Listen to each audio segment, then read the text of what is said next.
Welcome back to Noozebox, everybody. I'm Mike Romano, along with my friend DJ LeVar, except DJ's wearing a different hat tonight. He is the commissioner of the Midwest Prep Hockey League. Welcome, DJ. Thank you, Michael. Glad to be here. What can you tell us about your new job? Honored, I guess you would say. Honored to be given the opportunity to run the Midwest Prep Hockey League that Lenny had been running for so long. So I'm looking forward to the challenge. It's going to be a fun time. New challenges for me, so and the league for where we're headed. DJ, you've told me, we talked about your coaching, and one of your philosophies is keep it simple. Right. With this position, do you have 1 or 2 or 3 goals that you'd like to focus on? I think one of the goals is that we've talked about is expanding. I got a lot of schools contacting me trying to get in the league, so it's understanding that role and how to talk to those coaches and athletic directors with regards to that. Now, why do they want to be in that league so badly? Why? I think what we're trying to do in our league is that you have the New Englands, right? The major New England schools, Avon Old Farms, Hotchkiss, Canterbury School, and this league is a new entity, and we have some quality teams at this league, and they see where some of our kids have gone from this league and where they're playing now. We have some playing in the NHL right now. We have some playing Division I hockey and through Division III hockey. We have those that have played in the league in the last year or 2 years that are now playing juniors. So they've seen the success of the league and where it's at, and I think we become a known entity and where people want to join the league. And they'll be noticed, right, by exactly. Scouts. Yes. In Vermont, that's where the kickoff Correct. event is. You want to get your kids noticed, and you want to go to areas where there'll be scouts there. And where Burlington, Vermont is centrally located. We're right next to the UVM campus, and you have Middlebury, St. Mike's, Asylum College, all these local D3 schools in this 40, 50 mile radius we're right there. We're in their backyard.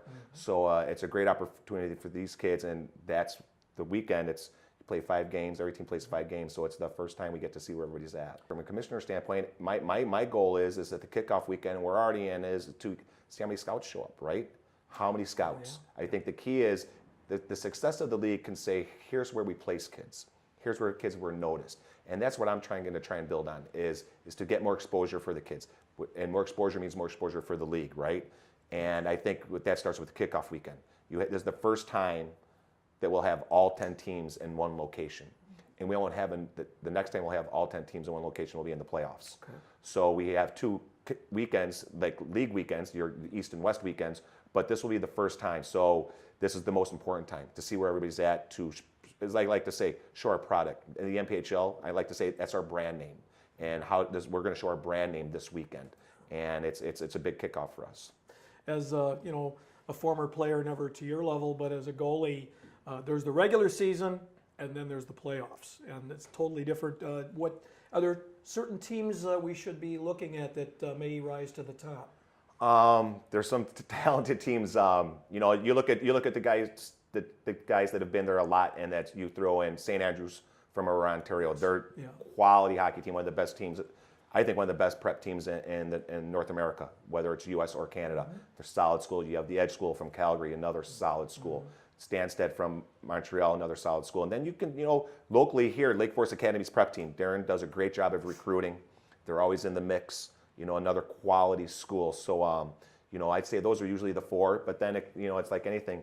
Any given day, last year Loyola went in there and they upset Stansted and they upset Rice and they took Ridley to an overtime game. So it's one of those things where you have to be on your best game because you never know who's coming. There's an old saying, you never know who's in the house, right? Exactly right. Very true.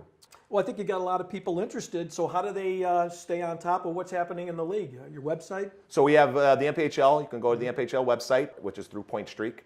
It's a great website. It has articles about every team. What we're doing new this year is every team also has to write an article about each individual player of the month, so to speak, and to promote their players, right? Because that's what we want to do. We want to promote the teams and the players. And also we have games that will be on hockey, so you can go on and download games and watch certain players that if you want to watch. We have certain things about alumni on there, and if you want, you have links to each individual team. If you want to know, hey, who's this team, and find a little bit more about this team or that player, you can go to each individual link. Oh, good. Well, DJ, thanks so much for joining us today, and I look forward to following the progress of the Midwest Prep Hockey League and your first year as commissioner. Thank you, Michael. This has been Mike Romano for Noozebox.